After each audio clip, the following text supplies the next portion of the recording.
ሰላም ሰላም እንዴት ናችሁ? ውድና የተከበራችሁ በመላው ዓለም የምትገኙ ኢትዮጵያውያን እንዲሁም ኤርትራውያን ቻናል ቤተሰቦች እንዴት አላችሁ? እግዚአብሔር ይመስገን እኔ በጣም ሰላም ነኝ። ቪዲዮውን ስትጀምሩ እንደተለመደው ላይክ እና ሼር፣ ሰብስክራይብ በማድረግ ሰብስክራይብ ስታርጉ የደወል ምልክቱን በመጫን ቤተሰብ ትሆኑ ዘንድ በአክብሮት እየጋበዝኩ የተለመደም ሀሳብ አስተያየታችሁን በኮሜንት እንድታስቀምጡልኝ እያልኩኝ ጽናት ክፍል 12 ይዤላችሁ መጥቻለሁ። የዛሬው ደግሞ በጣም የሚገርምና የሚያስደስትም የሚያስጨንቅም ነገሮች አሉት። የሚያስጨንቅ ካላችሁኝ የኪራ ጉዳይ ምን ሊፈጠር ይችላል የሚለው ነገር ትንሽ ያስጨንቃል። እንዲሁም ደግሞ የሄኖክ መታሰርና የነኪያ መገናኘት የኪያና የቤቲ መገናኘት ትንሽ የሚያዝናና ፓርት አለው። እንዲሁም እንግዲህ ያው ቤቲ በጣም ተንኮለኛ ናት። ምን ልታረግና ምን ልትፈጥር እንደምችል ከባድ ስለሚሆን ኪያ ከዚህ ነገሮች መራቅ ብትችል ባይ ነኝ።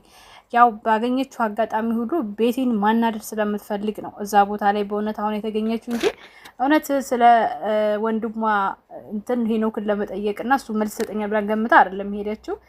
ግን ተገጣጠመና ነገሮች ከቤቲ ጋር ተፋጠጡ።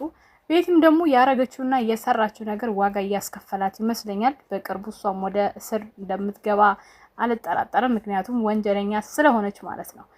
እና በጣም ብዙ ፉክክር እንትን ያላቸው ነገሮች አሉ በመካከል። እንዲሁም ደግሞ ኒና ከአባባ በእውቀቱ ጋር የነበራት ቆይታ በጣም ደስ የሚልና ነገሮችን የሚያስተምር ቃላቶችን እንደነገሯት አይተናል። እንዲሁም ደግሞ ኪራና ናሂ የሚያረጉት ነገር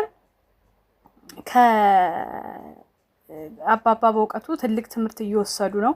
ምክንያቱም ብዙ ጊዜ ናሁምና ኪራ ችኩሎች ናቸው። ባህሪያቸው ተመሳሳይ ነውና ተቀራራቢ ነውና ነገሮችን ቸኩሎ እያደረጉ እየተሳሳቱ ሁልጊዜ እየፈጠሩ ስለሆነ እንዲሁም ደግሞ ደስታ በልክ ሲሆን ነው። ነገሮች ሳይቋጩ ህይወታችሁ ላይ ቶሎ ደስተኛ አትሁኑ ብለው አባባ በተቻላቸው መጠን እየመከራቸው ይገኛሉ። በነገራችን ላይ በዚህ አጋጣሚ በማንኛውም አጋጣሚ ላይ ትልቅ ሰው በመካከላችሁ ሲኖር መራቂ ማስተማሪም ነውና ደስ ይላል።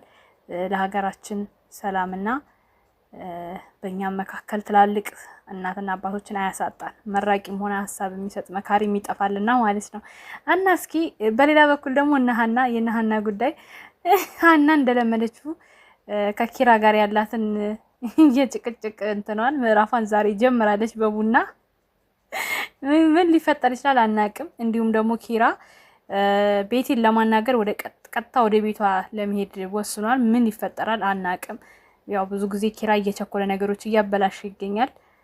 ከጽናት ጋር የነበረው ቆይታን በጣም ደስ የሚል ነበረ። ኪችን ውስጥ ሲጎራረሱ የድሮ ፍቅራቸው ተመልሶ በማየታችን እንዲሁም ደግሞ ናሁምና ምሩ በጣም ምርጥ ወዳጅ ከወንድምና ከእህት በላይ የሚያስቡላቸው የሚጨነቁላቸው ምርጥ ቤተሰቦች ናቸው ማለት ነው።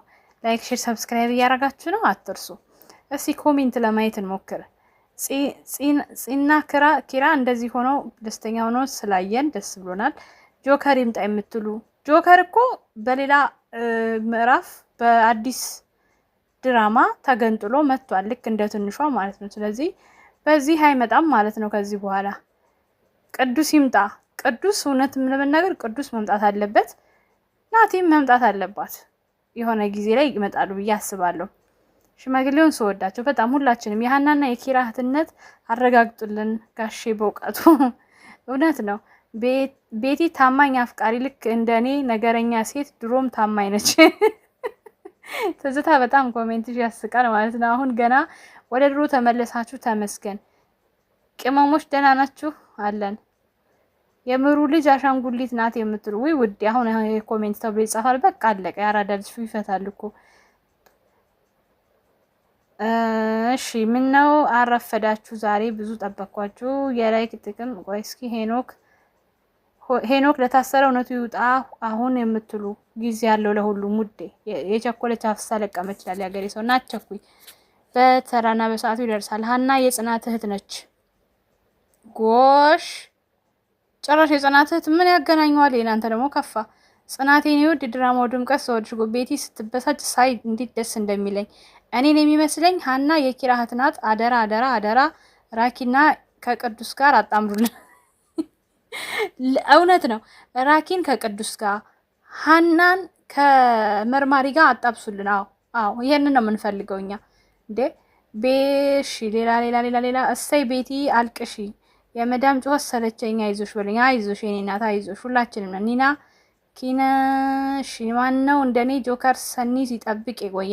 ጆከር እና ሰኒ በአዲስ ምዕራፍ በአዲስ ስም ተገንጥለው መጥተዋል። ስለዚህ ጆከር ከዚህ በኋላ በዚህ አይመጣም። ሀናና ኪራ እህትና ወንድም ናቸው የምትሉ እቺ ቤቲ በጣም ነው የምታስጠላኝ። እዚህ ድራማ ላይ ደስ የሚለኝ ነገር እርስ በርስ ወይ ዘመዳሞች ይሆናሉ ወይ ደግሞ ፍቅረኛሞች ይሆናሉ። ደስ ይላል። አይወጡም፣ እዛው ዘራቸው እርስ በርስ ነው የሚያባዙት። እሺ ሌላ ምን አላችሁ? ቤቲ ክብር አይወድላትም። እውነት ነው። እንኳን ደህና መጣችሁ። አይ ሄኖክ መጨረሻ መካድ ሆነ። ሄኖክ በላይ በምን ምክንያት ሊገለው ይችላል እኮ? በቤቲ ምክንያት አይዶን ነው ወይ ደግሞ የሆነ መረጃ የሆነ ነገር ይዞበት ሊሆን ይችላል። በድንገት ሲመታው ሊወድቅ ይችላል። ወይ ደግሞ ቤቲን ለማዳን ምናልባት ቤት ውስጥ በነበሩ ሰዓት ቤቲ ሊመታት ወይ የሆነ ነገር ሊያረጋት ካየ በሷ ምክንያት ድንገት ሲመታው ወድቆበት ሊሆን ይችላል። ቤቲ ዘራሹና ያጨርሽ ይላል። ቆይ ማን ነው በላይ ነው የገደለው? ሁሉም ንጹህ ነኝ አልገደልኩም አሉ እንጂ አይደሉም። ቆይ ግን መቼ ነው የነምሩ ጨርቅ? እሺ ቆይ ይሄ ኮሜንት አይነበብም። በቀጣይ የነምሩን ተው።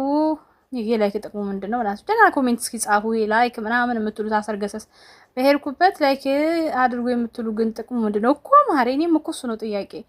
ወይ ኪያስ ተስጠላ ምን ወሰድሽ? ገገማ አርፈሽ ቁጭ በይ እኮ ሀና የኪራ እህት ነች። ለአንድ ደቂቃ ከተለቀቀ ምን መጣችሁ? ስትጠባበቁ ነበር እንዴ? እናሳ አማን እኔም እንዳንተ ነኝ። ስለ ቤቲ ማለት እስኪ ማነው አፍጦ የሚጠብቅ? እሺ ቆይ የምሩ ልጅ ሀናና ኪራ እህትና ወንድም ናቸው። በጣም ብዙ ሰው እያለ ነው። እዚህ ጋር ቆንጆ ኮሜንት ተጽፏል። በላይን የገደሉት ቤቲና አማን ናቸው። ሄኖክን መጠቀሚያ ያደረገችው ቤቲ ይቺ የተረገመች። ለነገሩ አማን ወጥመድ ውስጥ በገዛ እጇ እየገባች ነው። ሳምሶን እውነቱን ከተናገረ ሄኖክ ነፃ ይወጣል ይሆናል።